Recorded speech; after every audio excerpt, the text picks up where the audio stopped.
from my aisle seat on a northbound 737, the sun set off the California coast, and I wouldn't see it again for nearly a week. After landing in wet, cold Spokane, Washington, a rental car agent offered me a choice between a Dodge Charger and a Nissan Altima, warning me that the Charger could prove difficult to drive in the snow. Naturally, I chose it, recalling my teenage years in Michigan behind the wheel of a V8-powered Mercury Monarch, fishtailing down slushy streets and having a grand old time. Stepping into the chill, lugging my bags toward the fluorescent-lit portion of the lot, I spied the comfy Altima, featuring upscale, leather-lined SL trim. Where was the Charger using the key fob? I pressed the door lock button, and its lights flashed at me from distant darkness. For a moment, I regretted my decision. But as I approached the car in the freezing rain, the 19-inch wheels that I never see in Los Angeles made it clear that this specimen wasn't a rear driver after all.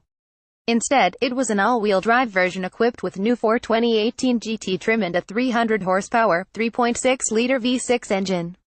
Granted, it was in standard specification without a single discernible option, pegging the price tag at $33,590. And the car's pitch-black paint with black cloth upholstery and dark finish wheels proved a perfect canvas upon which wet Washington and Idaho roads would paint layers of road spray. But the 2018 Charger GT was also an unexpected surprise, a perfect companion for dicey January weather in the northern Rockies.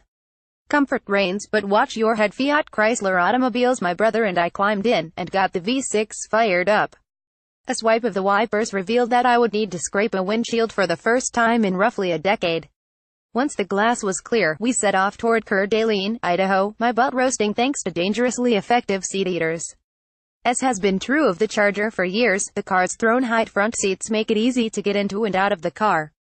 Commendable support, a proper driving position, and a thick leather-wrapped steering wheel made traveling Interstate 90 enjoyable. Next morning, we headed to our parents' hotel to give them a ride to breakfast. My mother wasted no time clunking her head on the Charger's rakish roof as she gingerly entered the rear seat from an icy parking lot. Once she was situated inside, she was comfortable, even if the Charger has a somewhat cramped back seat for what is otherwise a full-size car. The 16.5 feet trunk easily swallowed our gear, though, and the roomy interior offers numerous storage bins, nooks, and crannies. The control layout is simple, too, and while the standard Uconnect 8.4 infotainment system lacks navigation, with Apple CarPlay this is a non-issue, Siri providing flawless directions to parts unknown like a local river guide.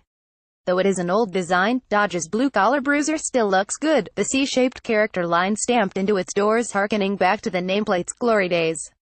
Every Charger AWD gets GT trim, which includes a blackened-out center fascia, a darker finish on the wheels, and a performance steering wheel with paddle shifters. A black top option package installs a black rear spoiler, blackened-out trim, gloss black interior accents, and dark finish interior panels. That's not good enough, in my cousin's opinion. His aging Chrysler 300 AWD has endured many an Idaho winter, and he and his wife would love to swap it for a Charger AWD. But you can't get a V8 engine with AWD, or 20-inch wheels, or any of the visual cues that, according to them, make a Charger cool. And so they keep the Chrysler on the road. But this new GT is making 300 horsepower, I say. Not enough, he says. Sun, sleet, or snow, a Charger AWD just goes. Fiat Chrysler Automobiles. Personally, I find that the Charger GT's even 300 horses deliver respectable performance. At elevation, the car doesn't feel quite as energetic as it might in Southern California where I live, but during several days spent with the Charger GT it never felt underpowered.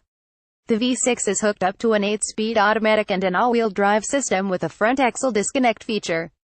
Under normal driving situations, this decouples the drive shaft that delivers power to the front wheels with the goal of improving fuel economy. When the rear wheels slip, the AWD system reconnects the drive shaft, which sends power forward. On Idaho's snow-covered roads, there is a delay in traction. Step on the accelerator and the rear wheels spin for a moment before the front wheels gain traction. After that, the Charger GT is remarkably adept on ice and snow. You can even drift it a little. But it still wasn't as much fun to drive in the white stuff as my old Monarch from high school. And now that I'm older, that's fine with me. Given the cold weather and slippery roads, I was unable to assess handling capabilities. Under the existing conditions, though, the Charger GT conveyed the same commanding feel from behind the wheel as those that came before it. The ride is a bit stiff, which is entirely appropriate for this vehicle. Both the steering and brakes behaved as expected. Also, while the engine doesn't bellow like one of the V8 motors that Dodge offers in other Chargers, it had no trouble passing slower traffic or maintaining extra legal speeds, all while averaging 23.4 mpg. Given the amount of highway and city driving I did, that aligns well with the EPA's official estimates of 18 mpg city, 27 mpg highway, and 21 mpg in combined driving. Days later, returning the Charger to the airport rental return lane, I was satisfied with the car. Easy to drive, easy to understand and use, and easy to get into and out of. The Dodge Charger GT makes life simpler, no matter where you live or what kind of weather conditions are common. You just can't get a V8, or 20s, or any of the other stuff that people want when they want a Charger.